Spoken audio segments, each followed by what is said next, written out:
So we now move on to our final panel, and then I say we'll keep it open for questions at the end, but I know some people may need to rush. So could I invite to the stage Christy?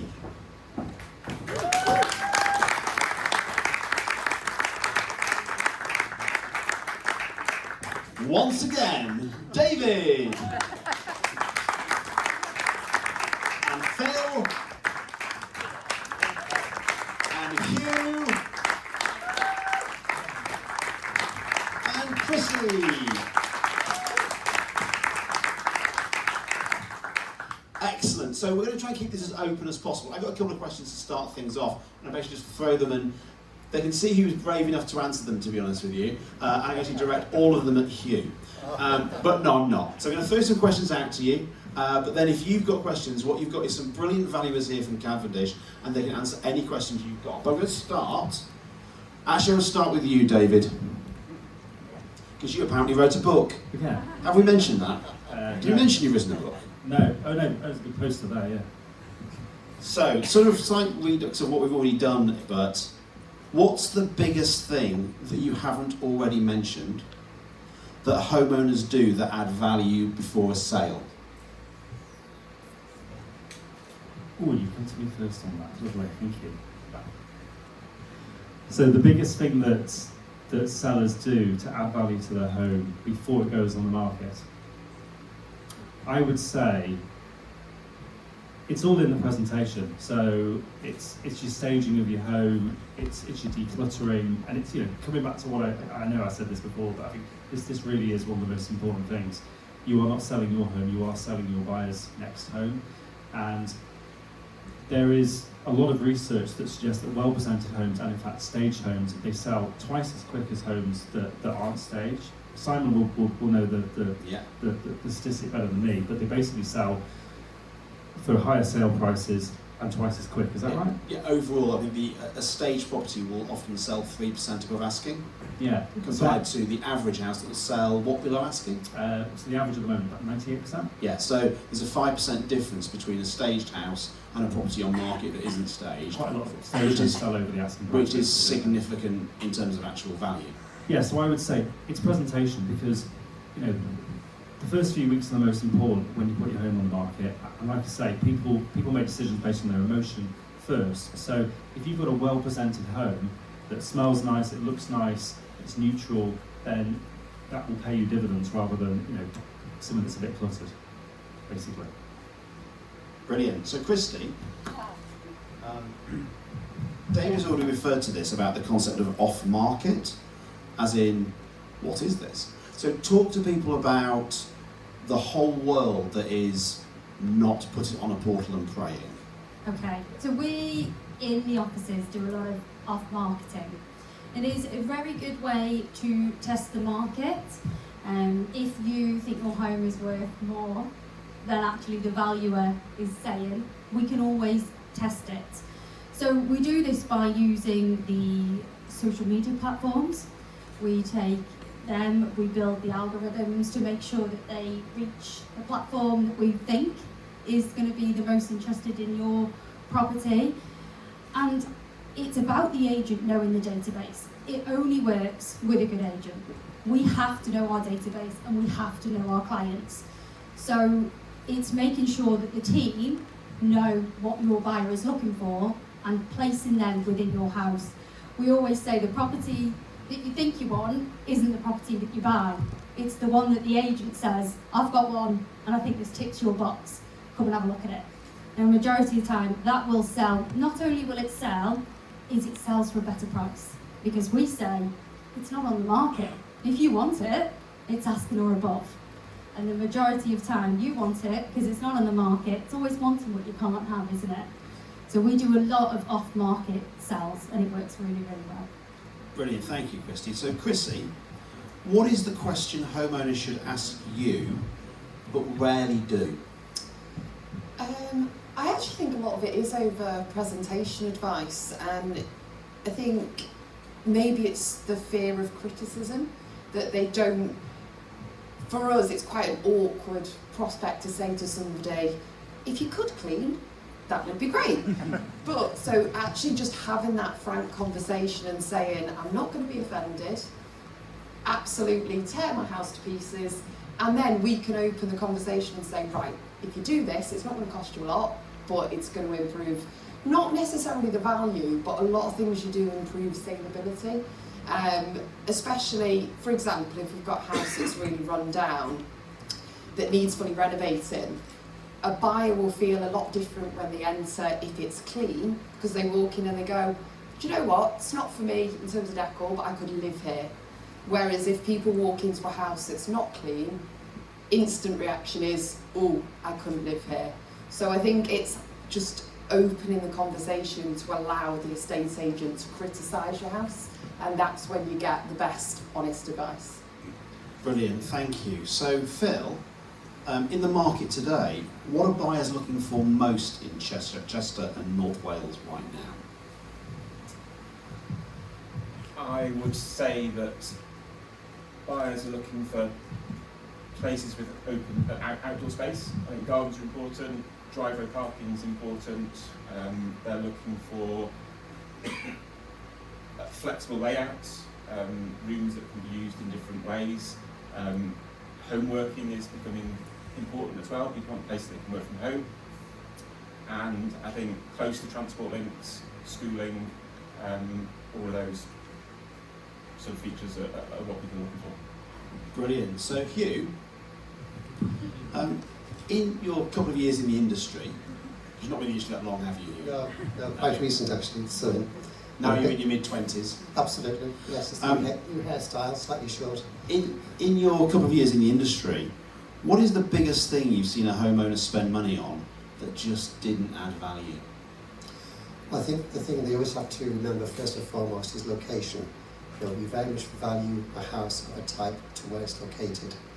So over the years, we've all been to a house which has had a tremendous amount of work done to it.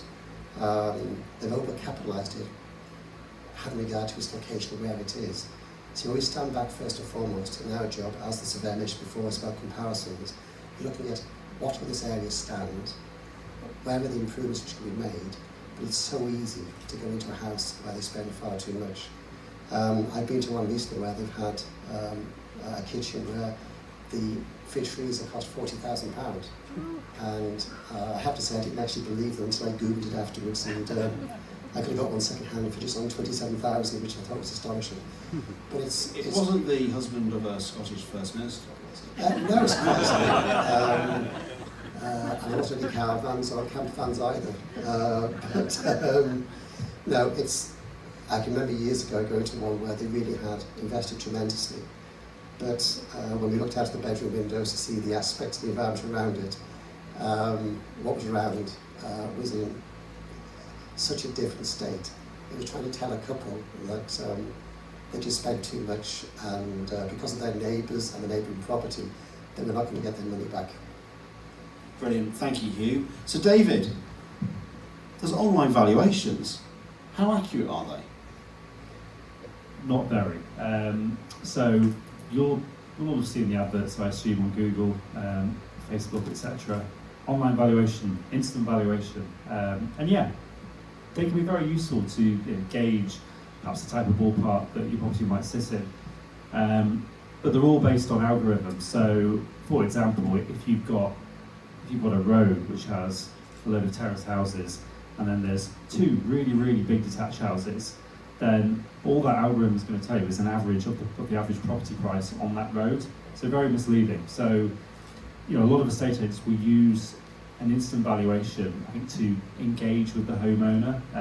So we have an instant valuation, by the way. You can go on our website and you can get an instant valuation, but it's not completely accurate, and we're very transparent about that. We will phone people straight away and say, look, this doesn't look quite right, and then obviously we'll have a chat with them about that. Brilliant. So, Christy, buyers off market or on market, what makes them really fall in love with a house? Well, good question. Let's go back to off marketing.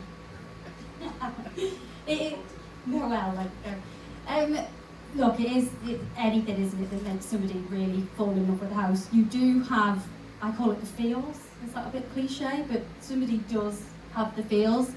And I keep saying it, but it is knowing what your buyer wants over what they think they want. I generally, you know, over the years that you do it, you realise you get to know what people really, really want and what they really, really need. Because sometimes what you need isn't what you want. So we're there to build that relationship with you and really find out what it actually is you need, and then put them properties under your nose. Fantastic, thank you. So Chrissy, if you were selling your own house tomorrow, what would you do first? I would probably ask my husband to do the hedge, because I've been asking for about 2 months. So that'll prioritise. But I think for me, the approach to the property is really important, and I think there is a misconception where people spend a lot on outdoor space, and I think that's something you've got to be really careful on, because not everyone sees value in a garden. I've been to properties where they've gone, I spent 50,000 on this garden, but you know, the next family might only want a piece of grass and a patio because the kids want to play football. So I think if it was me, I would spend very savvy on the outside to make it as presentable as possible, but keeping a very strict budget in mind. Brilliant, thank you. Phil, so when you say, on the very rare occasion you lose an instruction to a competitor, what is the most common, let's call it a myth, let's be nice, the most common myth that has allowed a competitor to win the instruction of you that is generally a lie? Probably an inflated price. I think David mentioned this before, a lot of agents just concentrate on winning the listing. They don't even think about selling the property, and as we found out earlier, a lot of those properties that go on the market don't end up selling because they've been overpriced. We have, I think it's mentioned in the book, price to entice. If the price is at a level that is in line with the market, you'll draw a lot more buyers, and potentially you'll get more offers, and in those cases you could actually get a higher offer than you would have got had you gone on at a higher price and ended up reducing it. So price is probably the key thing. Please do, please do.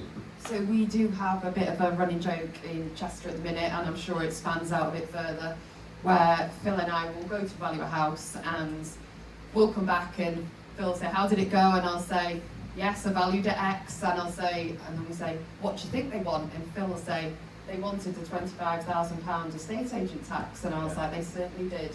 And you find that we'll provide a valuation and another agent will naturally just add on £25,000.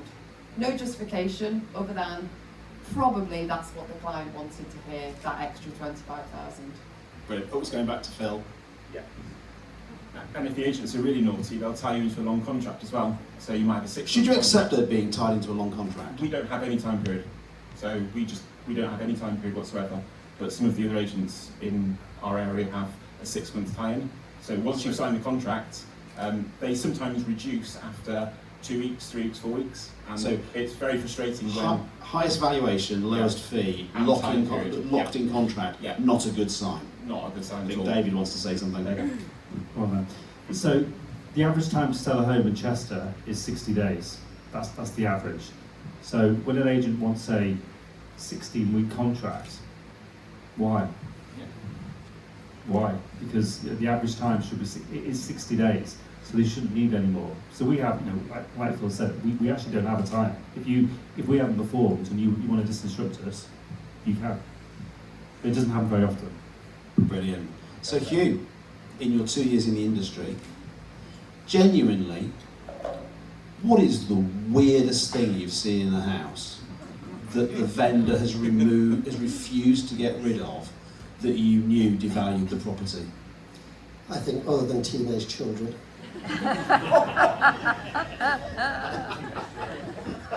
I hear it's wet dog smell. Oh, we've had all sorts. I can think of an albino python in a house in Kilkin, which was 9 foot long. I was presented with a tarantula in a house outside Bala 7 months ago, and they generally thought that I'd want to meet it and say hello and pet it. We had one where they had it was a cage with chipmunks in, and truly they smell worse than absolutely anything I've ever imagined.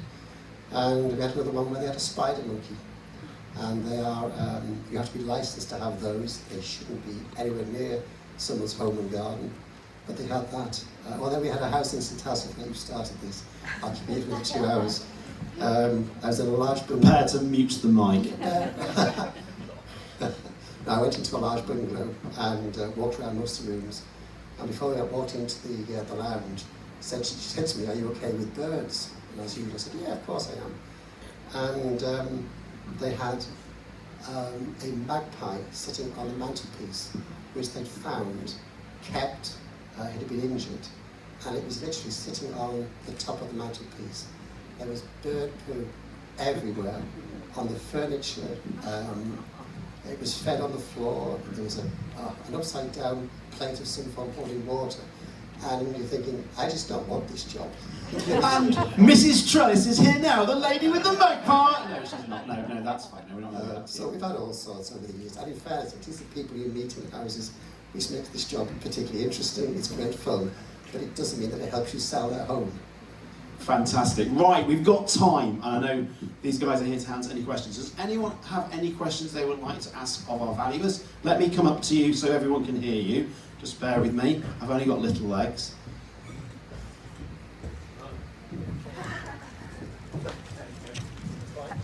It's already on. Sold like ice cream. Hi, so I'm about 18 months to 24 months out from wanting to list my house. It's a family house. We want to downsize, basically, cash in a bit of money, but maybe even add to it, buy somewhere different. But anyway, what advice would you give me now in terms of preparing, and how long in advance do you think I need to identify a seller? And final bit of the question, sorry it's in 3 parts, is this, I was quite interested in the whole staging idea. Yeah. So the staging, could be a value, obviously, by what you've said tonight. Do you give advice on that? And again, you know, I'm thinking ahead now. I'm going to have to start decorating neutral colours, etc., etc. So it's all of that, getting my sort of ducks in a row, if you like, so that when I actually do finally want to sell, it's in the best position. I don't have to start running around like a madman. So, the best advice to someone who's 18 months to 24 months out from selling a house, what is that? What do they have to do now so they have the best possible, smoothest sell they could possibly have? Phil, you've got the mic. One of two. Yeah, so if you are looking at staging, we do work with a company called Lemon & Lime, and they will at no cost come out and meet with you, and they'll explain exactly how they operate. They have a warehouse full of furniture and soft furnishing, so they can actually remove some of the things that are in your house and put some of theirs in for however long you need it for. So that is sort of professional staging. We offer advice on staging when we're at the property as well. So in order to get the best photographs, we will ask you to move things around, and I suppose the earlier we can come and meet with you, we can give you advice, and then you can kind of work to what we've said would be best for you. So how early is early? It depends on, are you looking at decorating, carpeting? Well, I'm thinking I'm going to be doing a lot of decorating. Not that it's less in the back stage, but I just Well, even if it's 18 months, 2 years away, we can still come out next week, or we can just start the process and then we can come back out again in 6 months' time, come back out in 12 months' time. Yeah, so I think obviously sooner rather than later, because what we do, and we do this, it's really common. People think it's, oh, you're wasting our time, etc. But if you're selling a home you've been in for 30 years, it is actually a long process. So I would say get us out straight away. We can advise what will add value, what won't add value, what you should invest in, don't invest in. You've got to be mindful that a valuation now might not necessarily stand up in 2 years because the market might change, but actually in terms of the advice is going to stay the same. So whether, if the market drops, what you've changed is still going to be beneficial in 2 years. So I would say as soon as possible to get us out before you start making any changes. I'll just add to it as well. We also do offer a marketing package. This is an additional service that we do offer. We can, in that, do some clever stuff. So if need be, vacant properties, we can dress them. We can add in all kinds of furniture. And we're not misleading, we're just getting additional eyes, people that can't see outside the box and things like that. So we had one recently and the poor family, not very well, the old gentleman struggled to clear the property and he wasn't going to be able to clear the property. Them pictures online probably wouldn't have got much interest, so we cleared the property. Now, prior to anybody viewing it, we did explain it's been cleared, and it wasn't AI'd and it wasn't, magical, but we tidied it. And then we told everybody prior to viewing the honest truth in the situation. That property has had multiple offers, many people through the door, and they all said they wouldn't have viewed it, knowing what it looked like if they'd have seen it on Rightmove. So there's some good things out there. Brilliant, David. I think, I saw someone having an argument about this on LinkedIn last week, and they were talking about estate agents that use AI digital staging, exactly what Chrissy's just described.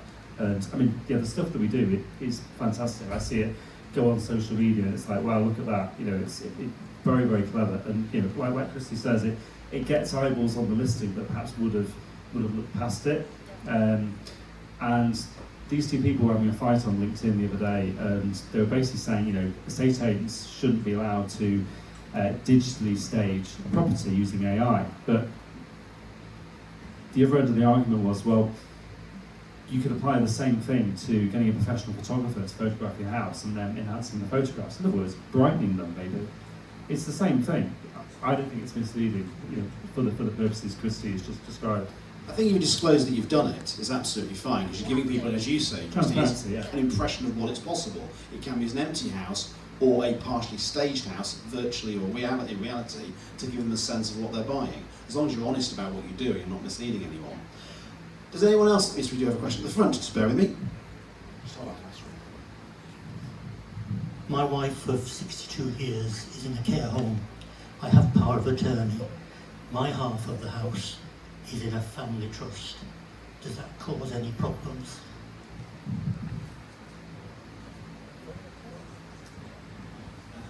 So sorry, your half's in a family trust, and then your wife's half is, and you've got power of attorney for her. So Wayne's happy to step in here on this one. Yeah. So we're actually independent financial advisors, so we can help you with those things. So as long as the power of attorney is registered, then you have capacity to act on behalf of your wife, so that bit is okay and acceptable. It's the legal title and the power of attorney that will be used to convey the legal title, so that's fine. The second part of the question, sorry, what was that again? My half is in a family trust. Yes. I put it into. Yes, so it's usually an asset preservation trust. It depends how it's been written, but it's the assets that are in the trust. For now, that's the property, but once the property is sold, it then becomes the cash, and the cash is held in the trust for the beneficiaries, and I'm assuming that's your children, possibly. So your children currently have a part share of half a house, and that then have a part share of whatever the capital was, and obviously you'd have your half of the capital.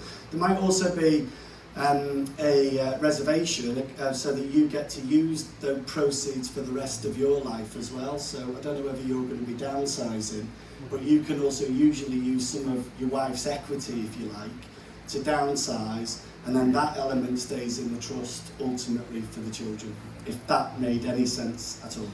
So we'll make available the names of all the experts and the people on the panel, so that if you have a question you can ask that, but that's a really good question. Does anyone else have a question? Excellent, coming forward.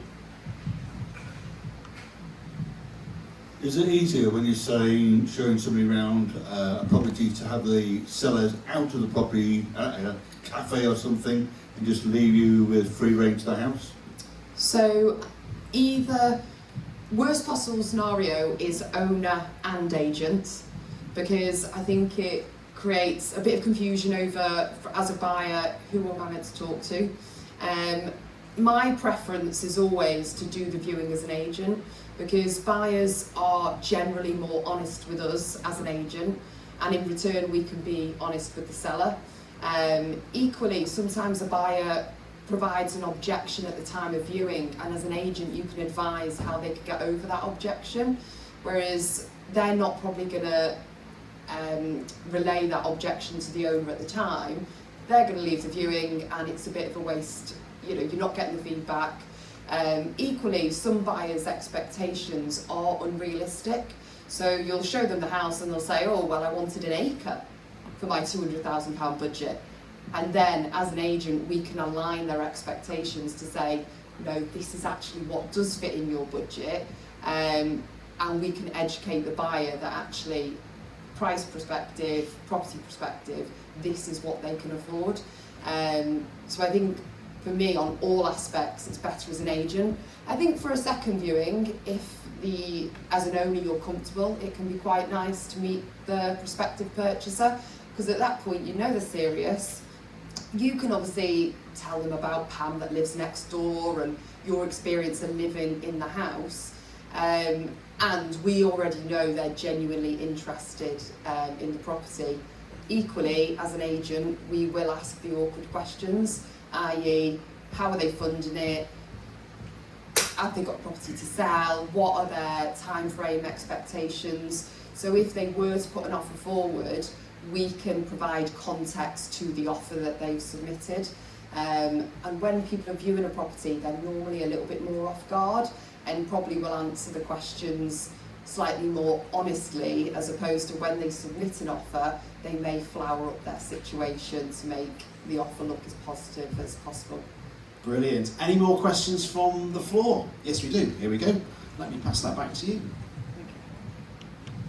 Good evening, panel. I'd just like to ask you how you feel the current market trends are regarding the buying and selling of bungalow properties in the region at this time. And also, do you feel that the proposed legislation for buyers and sellers' rights that's in the pipeline will have a positive outcome in future on the market?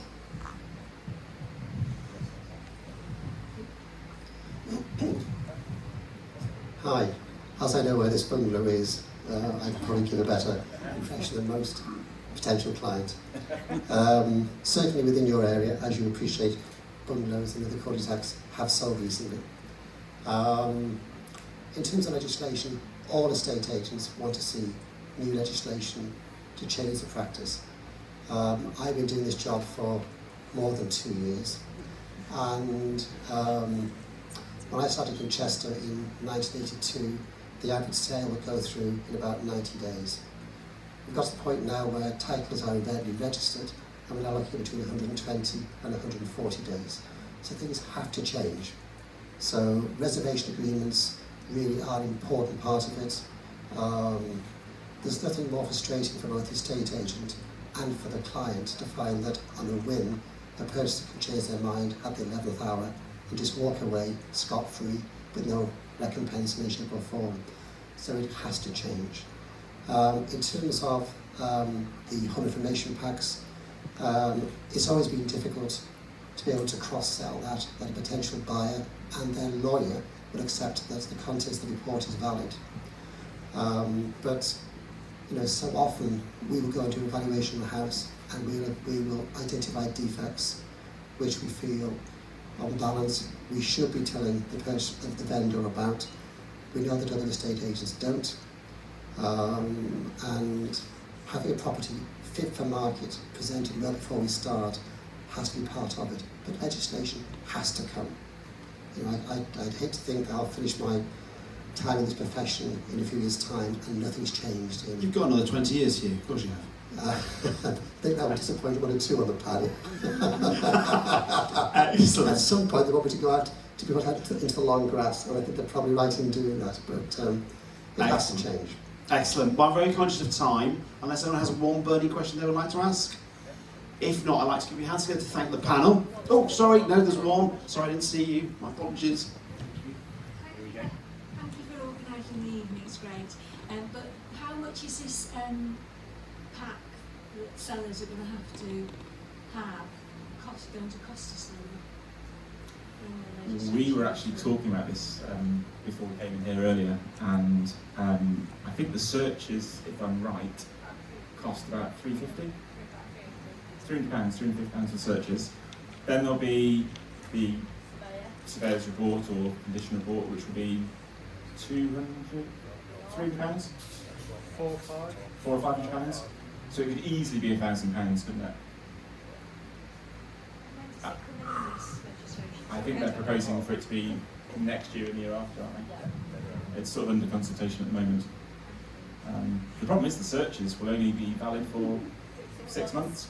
So if we get the searches done on day one, and you've got to then hope that you can sell it and exchange contracts and complete within that 6 month window, otherwise they'll need to be redone.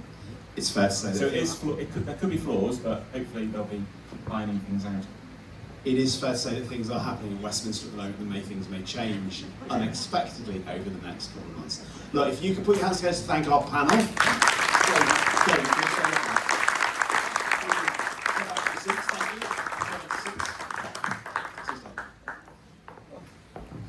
The work here is done, Hugh. Not completely. Still 20 years to go, yeah? Thank you. So, before we let these good people go and have a drink at the bar, I would just stress again, this book's going to be available to everyone. Genuinely, I've read lots of books in the industry. This is not false flattery. This is a really good playbook. It's a really good manual. Do read it. I think an audible version is coming on at some point.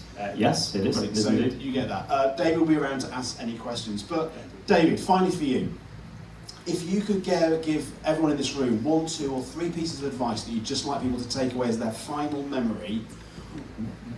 Yeah, I'll give you a moment to think about it, and I'll just say something while you think about that. Is one thing I learned that was really important is there's no such thing as the property market. It's a complete myth. It does not exist. There is a market for your property. And the very best estate agents, of which Cavendish are one, will find the market for your property. What's going on nationally is weighed by what's happening in London. What's going on regionally does not affect your street. There is no property market. There is a market for a property. And if, as Renadair said, if you think hiring a professional is expensive, wait until you hire an amateur. So try these guys. So David, that's hopefully given you enough time to give your final piece of advice. Yeah. Over to you. Okay, so 2 things.